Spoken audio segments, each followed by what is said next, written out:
तो इसी Friday release हुई है धर्मा प्रोडक्शन की फिल्म केसरी चैप्टर 2। केसरी 1 के बाद ये केसरी 2 आई है। हालांकि दोनों फिल्मों का कोई कनेक्शन नहीं है, लेकिन वो वाइब्स जो फीलिंग्स हैं वो एक ही जैसी हैं। इस फिल्म को डायरेक्ट किया है करण सिंह त्यागी ने। इस धर्मा प्रोडक्शन इस फिल्म को प्रोड्यूस किया है करण जौहर और हीरू जौहर ने। और फिल्म जो है इसका बेस है 1919 13 अप्रैल में जलियांवाला बाग जो भारत में जेनोसाइड हुआ था ब्रिटिश के द्वारा, उसी के बाद के कुछ सीरीज ऑफ इवेंट्स हैं। और कोर्ट रूम एक हिस्टोरिकल कोर्ट रूम ड्रामा है। तो क्या है फिल्म की कहानी, केसरी 2 की कहानी? देखिए, फिल्म की शुरुआत होती है 13 अप्रैल 1919 के जलियांवाला बाग मैसाकर से, जो कि एक हॉरिफाइंग सीन था और जो आपने विकी कौशल की फिल्म शहीद उधम सिंह में भी देखा होगा, जहां पर जनरल डायर ने बिना वार्निंग के गोलियां चलवा दी थी और 1650 ऑफिशियली ये बताया गया था, लेकिन उससे ज्यादा लोगों को, निहत्थे लोगों को, जिसमें महिलाएं और बच्चे भी थे, उनको मार दिया गया था। तो इनोसेंट इंडियंस शहीद हो गए थे इस पूरे जेनोसाइड में। तो उसके बाद एक कमीशन बैठाया जाता है, क्योंकि हो हल्ला बहुत हुआ था इस जेनोसाइड के बाद। तो आनंद फानन में एक कमीशन बिठाया जाता है, जिसमें एक हिंदुस्तानी बैरिस्टर जिनका नाम था श्री शंकरन नायर, उनको भी रखा जाता है, जो कि कभी भी केस नहीं हारे थे क्राउन की तरफ से। और फिर इस कमीशन की रिपोर्ट आती है कि भाई not guilty, general Dyer guilty नहीं है, सब कुछ जैसा होना चाहिए था वैसा ही उन्होंने किया। लेकिन कुछ ऐसा होता है जहां पर श्री शंकरन नारायण जो बैरिस्टर हैं, जो अक्षय कुमार हैं, उनके सामने कुछ ऐसी चीजें आती हैं जहां पर उन्हें लगता है कि नहीं, जो लोग हैं, जो मारे गए लोग हैं, उनके लिए आवाज उठानी चाहिए, उनके लिए केस लड़ना पड़ेगा। और फिर शुरू होता है कोर्ट रूम ट्रायल, जो कि बाद में इंटरवल के बाद शुरू होता है।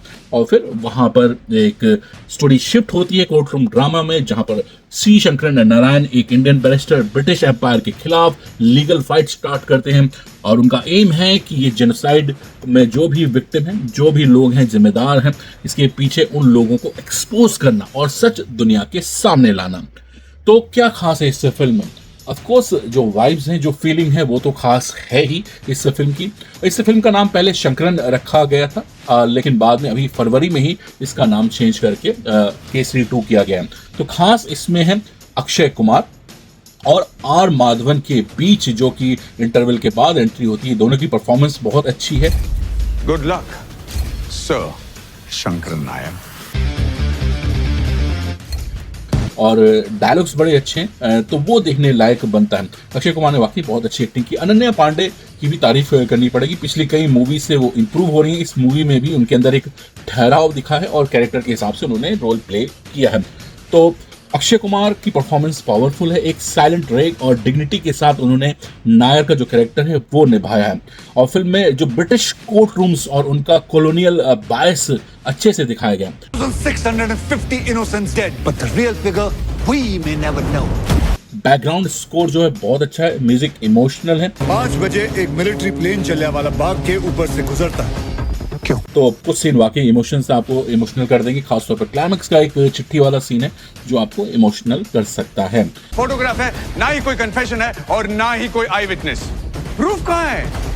अच्छा, कमी भी होती है। तो क्या कमी है इस फिल्म में, उसकी भी बात कर देते हैं। थोड़ी बहुत कमी भी है इस फिल्म में, जो कि नजरअंदाज नहीं की जा सकती है। तो जनरल डायर और माइकल और डायर के रोल को लेकर जो है कंफ्यूजन पैदा होता है। देखिए, मैं बहुत क्लियर कर दूं, ये दो अलग लोग थे जो कि 1919 के जलियांवाला बाग कांड से जुड़े हुए थे।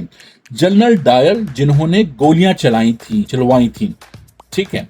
और माइकल और डायर जो थे वो थे लेफ्टिनेंट गवर्नर पंजाब के, जिन्होंने ऑर्डर दिया था जनरल डायर को इस मीटिंग को कंट्रोल करने के लिए। तो कहीं ना कहीं डायरेक्ट इनडायरेक्ट दोनों ही जिम्मेदार थे इस जेनोसाइड के पीछे।